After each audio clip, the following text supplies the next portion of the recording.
Good evening, everybody. Today is we are going to conduct an online roundtable discussion about mental health challenges amidst COVID-19. Mabuhay everyone. My name is Mark S. Pruna and I will become your host moderator for this roundtable discussion. For our panelists for today, we are joined by four different panels who will discuss about their perspective in mental health amidst COVID-19. For the legal aspect, we are joined by Ms. Juhaina Tagorio. For the education aspect, we are joined by Ms. Aira Rose Taclan. For the practitioner's perspective, we are joined by Ms. Mitzi Monique Malixi. And lastly, for global international aspect, we are joined by Mr. Aljon Ticong. Let us all give ourselves a virtual round of applause.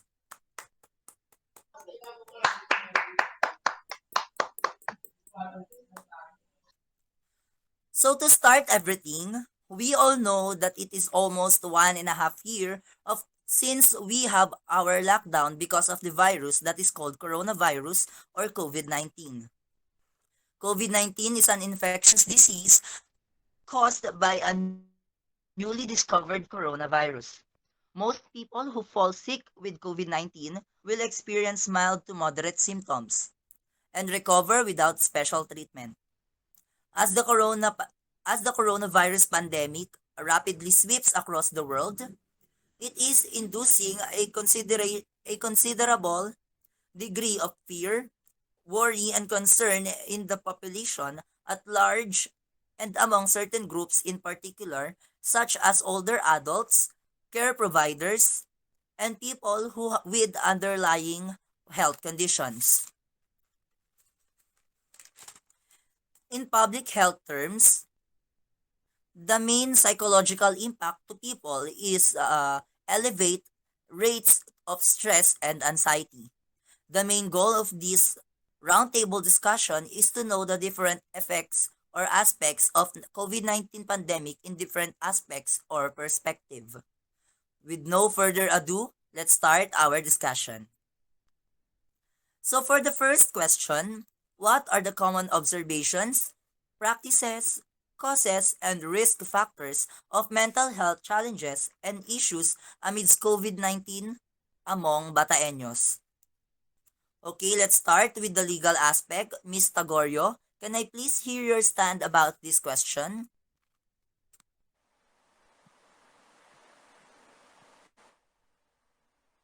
Together with multiple threats to mental health, the current pandemic could also provide opportunities when families successfully complete the initial transition phase. The absence of private and business appointments, guests, and business trips can bring rest and relaxation into family life. Several external stressors disappear. Mastering the challenges of the COVID-19 crisis together may strengthen the sense of community and cohesion among family members. More time, the caregivers can go along with increased social support, with strengthened resilience. In addition, go along with increased social support with children troubled by school due to bullying or other stressor can experience the situation of homeschooling as relieving as a main stressor in the everyday life. Moreover, mastering current challenges could contribute to personal growth and development. Personal growth is an experience of psychological development as compared with a previous level of functioning or previous attitude towards life.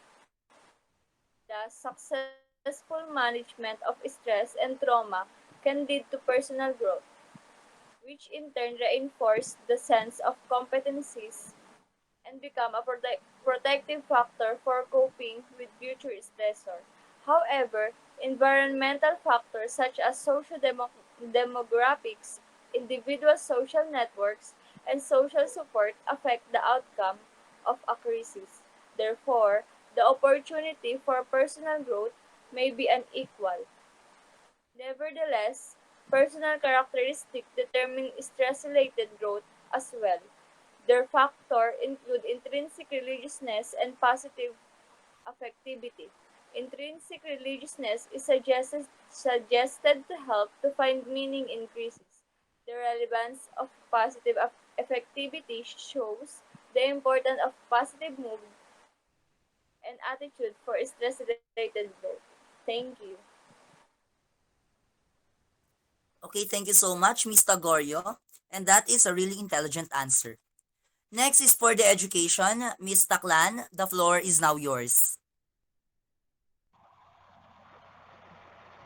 For education, Bataan's students are increasingly recognized as a vulnerable population, suffering from higher level of anxiety, depression, stress, substance abuse, and disordered eating compared to the general population.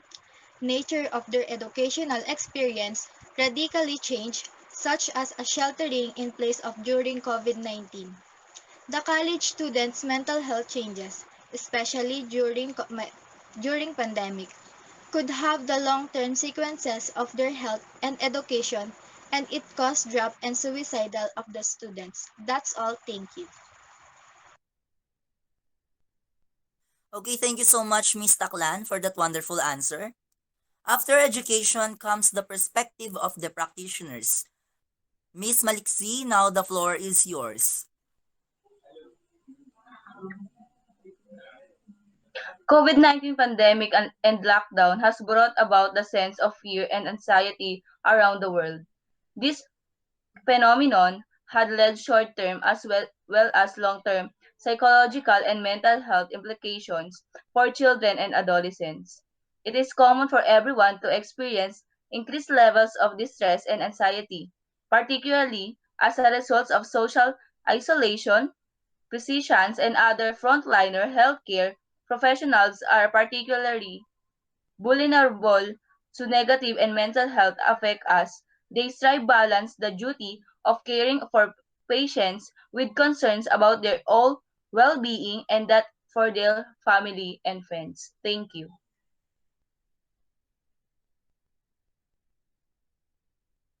Okay, thank you so much, Miss Malixi, for that answer. Lastly, let's move on to the global or international aspects by Mr. Ticong. The floor is now yours. So for the question number one, multiple physical, emotional, and social changes includes exposure to poverty, abuse or violence can make adolescents vulnerable to mental health problems. Promoting psychological well-being and protecting adolescents from adverse experiences and risk factors that may impact their potential to thrive are critical for their well-being during adolescence and for their physical and mental health. So my common observation at the risk factor of mental health challenges and issues amidst COVID-19 among Bataeños is the homelessness and unemployment because of the COVID-19 pandemic. Many of the employees here in the Bataan are lost their job starting the virus arrived here in the Philippines. Many of the people lost their house, especially the people who rent a house because of the pandemic. They cannot provide a money for payment. The other one is alcohol and drug use. The family conflict in this time is one of the reasons of some health issue.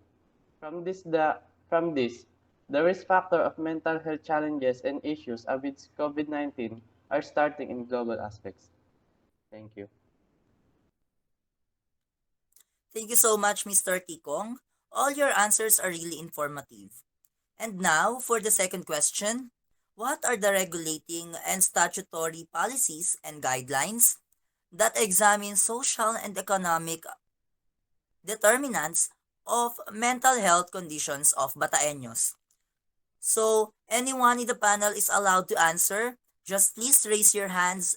Thank you. Anyone from the panel who wants to raise their hand? Yes, Miss Taclan. Here in Mariveles, we have Mariveles Mental Wellness and General Hospital.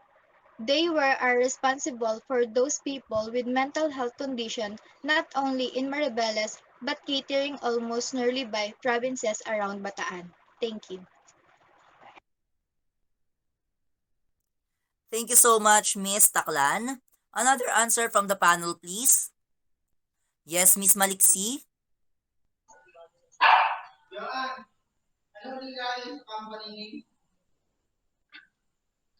Here in Samal, the importance of healthcare policy and procedures cannot be stopped, but the way they are managed best still vary from one organization to another. As the importance of policies and procedures manuals may not be as apparent as it should be, we thought it would be resourceful to share our knowledge on the matter. To our end, we try to develop power solutions to help manage policies and other documents in order to improve the productivity and efficiency of healthcare facility. Policy and healthcare is vitally important as it sets a general plan of action used to guide desired outcomes and it's a fundamental guideline to help make decisions.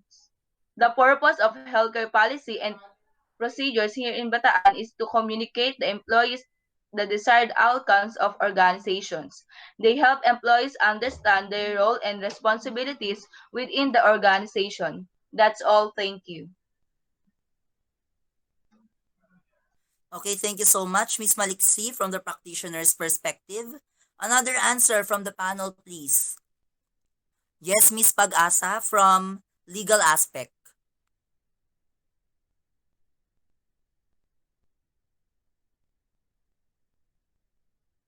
Miss Pag-asa, your microphone, please. The rule of law is increasingly understood as a foundational determinant of health, one which underlies other socio-economic, political, and cultural factors associated with health outcomes. Strengthened rule of law and related human resource capacity are critical for achieving the health outcomes of 2030 agenda. That's all. Thank you. Okay, thank you so much, Miss Pag-asa Tagorio. Lastly, for the panel, may I call on Mr. Aljon Ticong for the global and international aspects. The floor is yours now, Mr. Ticong. Regulatory requirements means all applicable laws, rules, regulations, order, requirements, guidelines, interpretations, directives, and requests, whether or not having the force of law from plans, memoranda, and agreements with any regulatory. The main, the main core social determinants of mental health, racial discrimination, and social exclusion adverse. Early life experiences, poor education, unemployment, underemployment, and job insecurity, poverty, income inequality, and neighborhood deprivation, poor access to sufficient health food, poor housing quality, in good aspects. Thank you. Okay, thank you so much, panels, for your answers. That is really good. Now, for the third question, what platform best practices, intervention, or mechanisms to identify health and socioeconomic consequences of poor preparation on public health emergencies like COVID-19 for Bataeños? Again, if anyone in the panel who wants to answer, just raise a hand and I will call you one by one. Now, who wants to answer from the panel? Yes, Mr. Aljon Ticong, the floor is now yours. So from the number 3 question from our host, the perfect platform to identify health and socioeconomic consequences of poor preparation on public health emergencies like COVID-19 for Bataeños is the social media platform, which is almost of the people are having the social media account, even the kids and adults. From social media platform, we easily spread the news or announcement that we want to broadcast. The influence of social media is very powerful. That's why Almost of the people here in Bataan and even in the whole world are using social media in global aspects. Thank you. Thank you so much, Mr. Ticong. Another answer from the panel, please. Anyone in the panel, please answer. Yes, Miss Aira Taclan from the education aspect. Now the floor is now yours. The best practices to identify health and social economic is survey or house-to-house survey. In this platform, we assure and we see the real situation of Bataeños and to such understand and identify their health and socio-economic, not only in Bataan but all the provinces here in Philippines. Thank you. Thank you so much, Miss Ira Rose Taclan. Next is Miss Malixi from the practitioner's perspective. The floor is now yours, ma'am.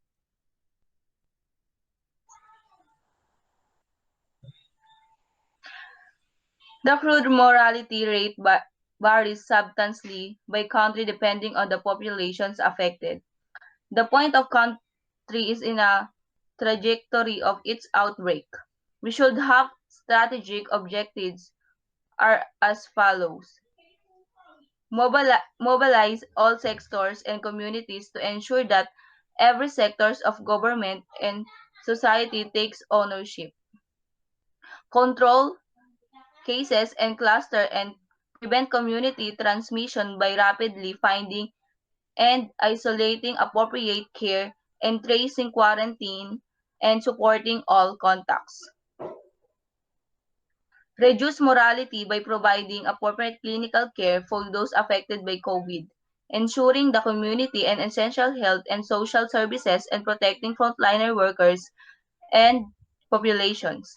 Develop and safe effective vaccines and that can be delivered at scale and that are accessibly based on need. That's all. Thank you. Thank you so much, Miss Malixi. Lastly, from the legal aspect, Miss Juhaina Pagasa Tagorio. Please, the floor is now yours. Strategies in the control of an outbreak are screening, containment, or suppression and mitigation. Screening is done with a device such as thermometer to detect the elevated body temperature associated with fevers caused by the coronavirus. Containment is undertaken in the early stages of the outbreak and aims to trace and isolate those infected as well as introduce other measures to stop the disease from spreading. When it is no longer possible to contain the disease, efforts then move to the mitigation stage. Measures are taken to slow the spread and mitigate its effect on the healthcare system and society.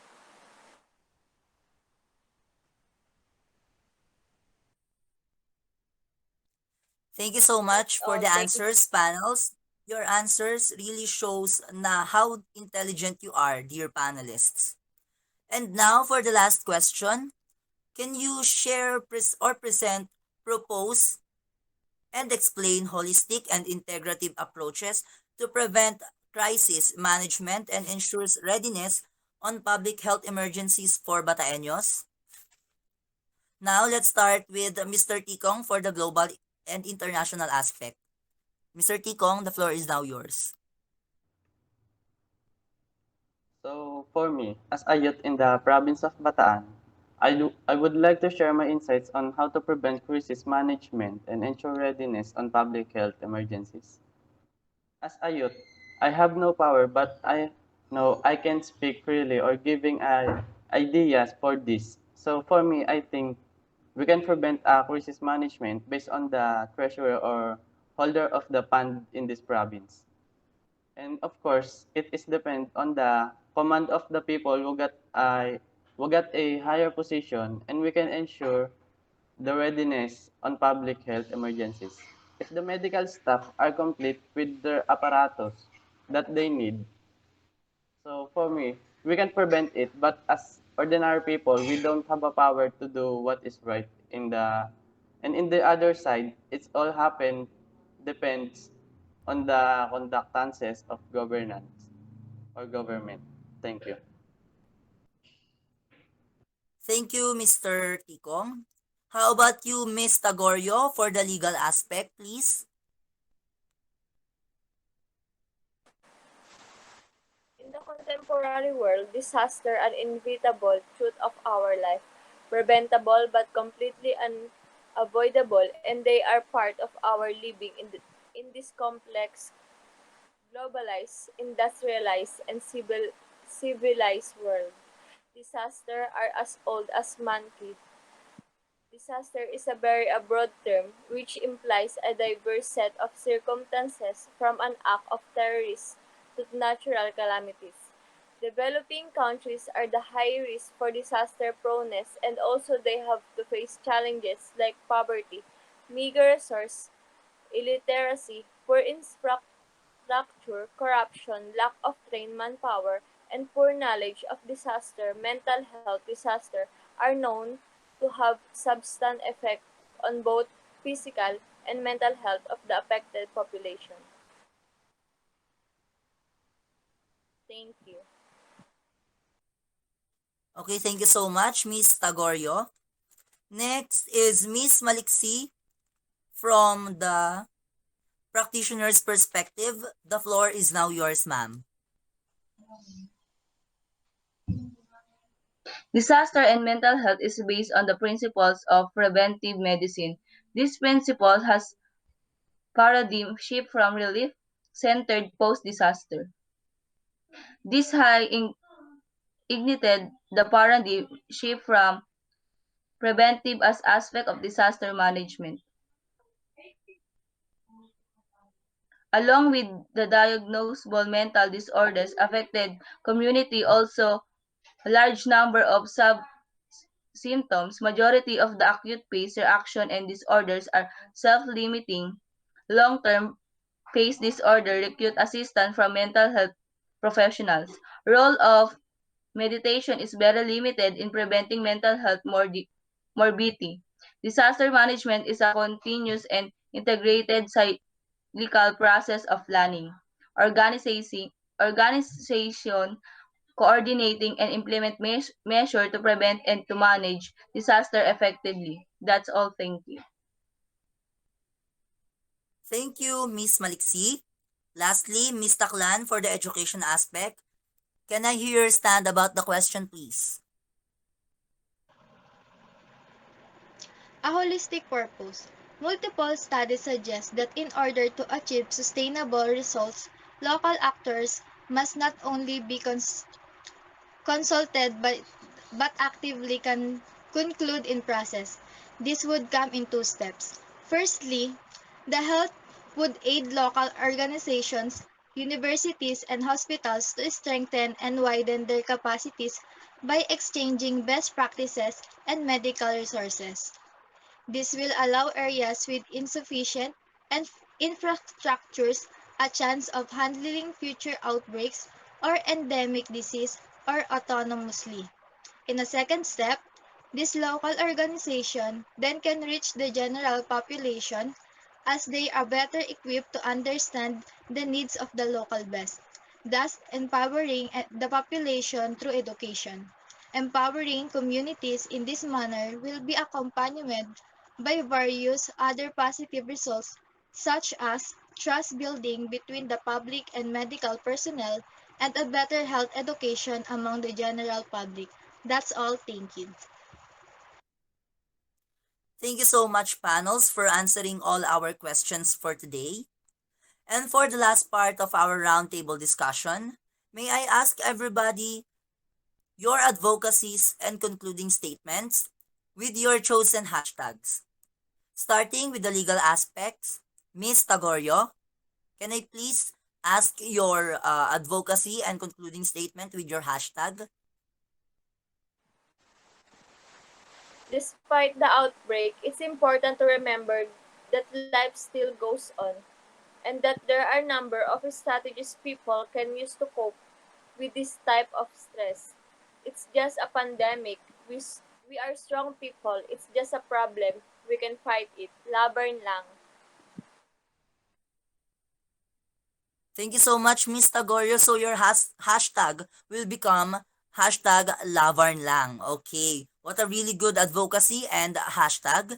Next in line is Miss Taclan from the education aspect.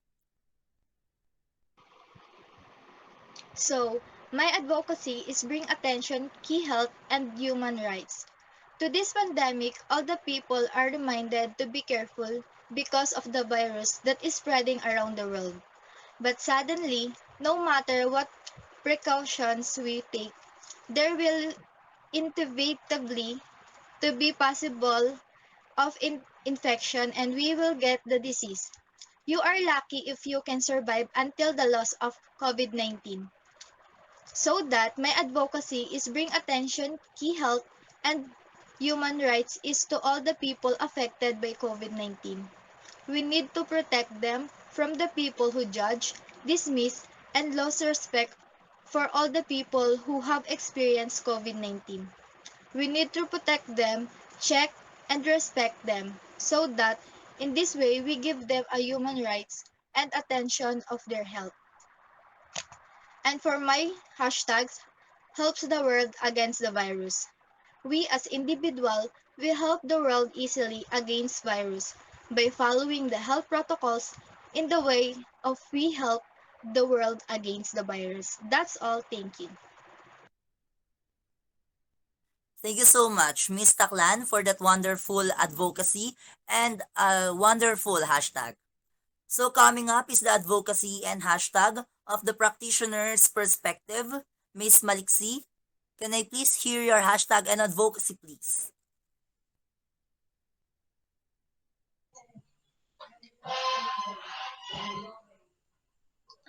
Youth patients advocacy during the pandemic.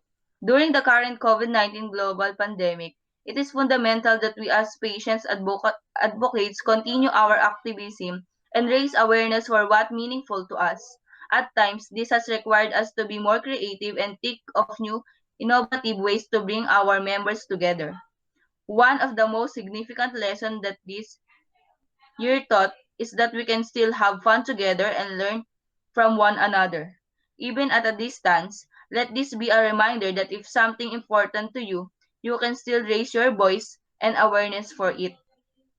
In case of the engagement who country missions, help and youth ministries and other meaningful engage young people tackling COVID-19 pandemic by empowerment, engage young people in platforms and mechanisms that elevate and amplify their voice during this pandemic. Action young people in positive, healthy norms and practices and the design and delivery of COVID-19 promotion and health services.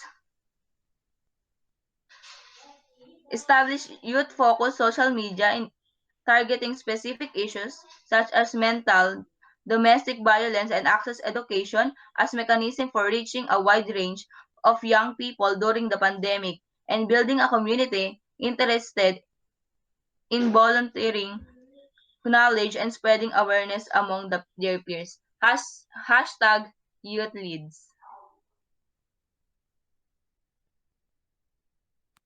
Thank you so much, Miss Malixi, for your wonderful advocacy again and your wonderful hashtag.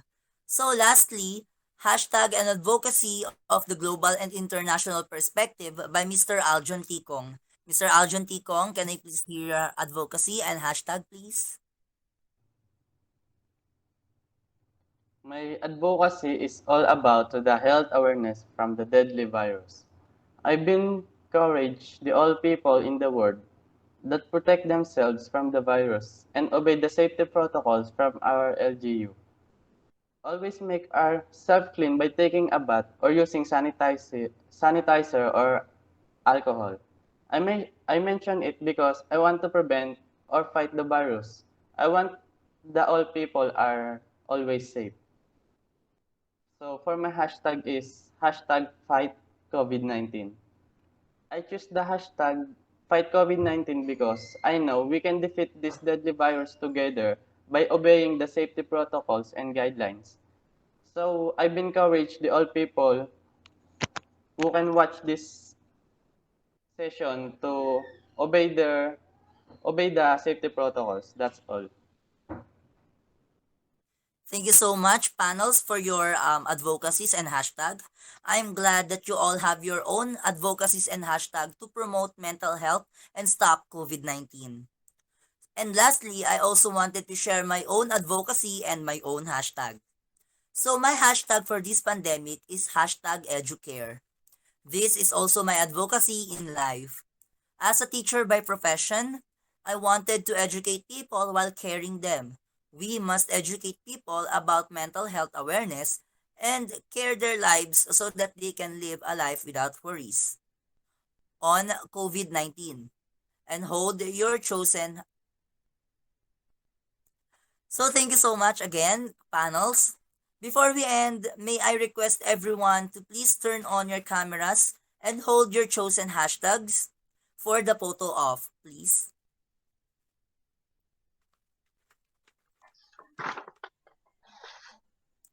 Hold your hashtag and for the photo off.